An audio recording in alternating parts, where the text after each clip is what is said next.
सोने का खेत। अकबर के महल में कई कीमती वस्तुएं थीं, लेकिन एक गुलदस्ते से अकबर को खास लगाव था। इस गुलदस्ते को अकबर हमेशा अपने पलंग के पास रखवाते थे। एक दिन अकबर का कमरा साफ करते हुए सेवक से वह गुलदस्ता टूट गया। सेवक ने घबराकर उस गुलदस्ते को जोड़ने की बहुत कोशिश की, लेकिन नाकाम रहा। हारकर उसने टूटा हुआ गुलदस्ता कूड़ेदान में फेंक दिया और दुआ करने लगा कि अकबर को इस बारे में कुछ पता न चले। कुछ देर बाद अकबर जब महल लौटे तो उन्होंने देखा कि उनका प्रिय गुलदस्ता अपनी जगह पर नहीं है। अकबर ने सेवक से उस गुलदस्ते के बारे में पूछा तो सेवक डर के मारे कांपने लगा। सेवक को जल्दी में कोई अच्छा बहाना नहीं सूझा तो उसने कहा कि महाराज, उस गुलदस्ते को मैं अपने घर ले गया हूँ ताकि अच्छे से साफ कर सकूँ। यह सुनते ही अकबर बोले, मुझे तुरंत वो गुलदस्ता ला कर दो।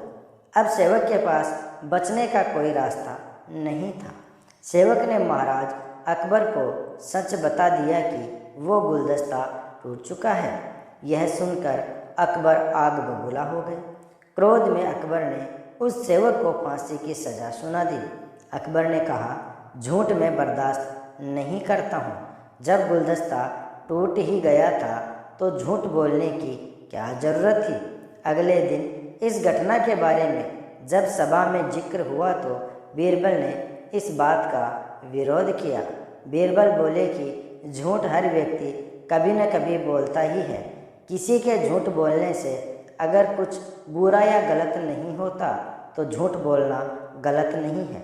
बीरबल के मुंह से ऐसे शब्द सुनकर अकबर उसी समय बीरबल पर भड़क गए। उन्होंने सभा में लोगों से पूछा कि कोई ऐसा है यहाँ जिसने झूठ बोला हो। सब ने अकबर से कहा कि नहीं, वो झूठ नहीं बोलते। यह बात सुनते ही अकबर ने बीरबल को राज्य से निकाल दिया। राज दरबार से निकलने के बाद बीरबल ने ठान ली कि वो इस बात को साबित करके रहेंगे कि हर व्यक्ति अपने जीवन में कभी न कभी झूठ बोलता ही है। बीरबल के दिमाग में एक तरकीब आई, जिसके बाद बीरबल सीधे सुनार के पास गए। उन्होंने जोहरी से सोने की गेहूं जैसी दिखने वाली बाली बनवाई और उसे लेकर अकबर की सभा में पहुंच गए। अकबर ने जैसे ही बीरबल को सभा में देखा तो पूछा कि अब तुम यहाँ क्यों आए हो। बीरबल बोले, जहाँपना, आज ऐसा चमत्कार होगा जो किसी ने कभी नहीं देखा होगा। बस आपको मेरी पूरी बात सुननी होगी। अकबर और सभी सभापतियों की जिज्ञासा बढ़ गई और अकबर ने बीरबल को अपनी बात कहने की अनुमति दे दी। बीरबल बोले, आज मुझे रास्ते में एक सिद्ध पुरुष के दर्शन हुए। उन्होंने मुझे यह सोने से बनी गेहूं की बाली दी है और कहा कि इसे जिस भी खेत में लगाओगे वहाँ सोने की फसल उगेगी। अब इसे लगाने के लिए मुझे आपके राज्य में थोड़ी सी ज़मीन चाहिए। अकबर ने कहा, यह तो बहुत अच्छी बात है, चलो हम तुम्हें ज़मीन दिला देते हैं। अब बीरबल कहने लगे कि मैं चाहता हूँ कि पूरा राज दरबार यह चमत्कार देखे। बीरबल की बात मानते हुए पूरा राज दरबार खेत की ओर चल पड़ा। खेत में पहुंचकर बीरबल ने कहा कि इस सोने की बनी गेहूं की बाली से फसल तभी उगेगी जब इसे ऐसा व्यक्ति लगाए जिसने जीवन में कभी झूठ न बोला हो। बीरबल की बात सुनकर सभी राज दरबारी खामोश हो गए और कोई भी गेहूं की बाली लगाने के लिए तैयार नहीं हुआ।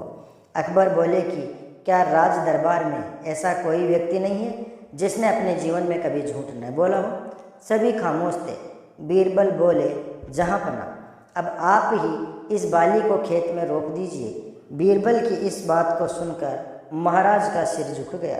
उन्होंने कहा, बचपन में मैंने भी कई झूठ बोले हैं तो मैं इसे कैसे लगा सकता हूँ। इतना कहते ही अकबर को यह बात समझ आ गई कि बीरबल सही कह रहे थे। इस दुनिया में कभी न कभी सभी झूठ बोलते हैं।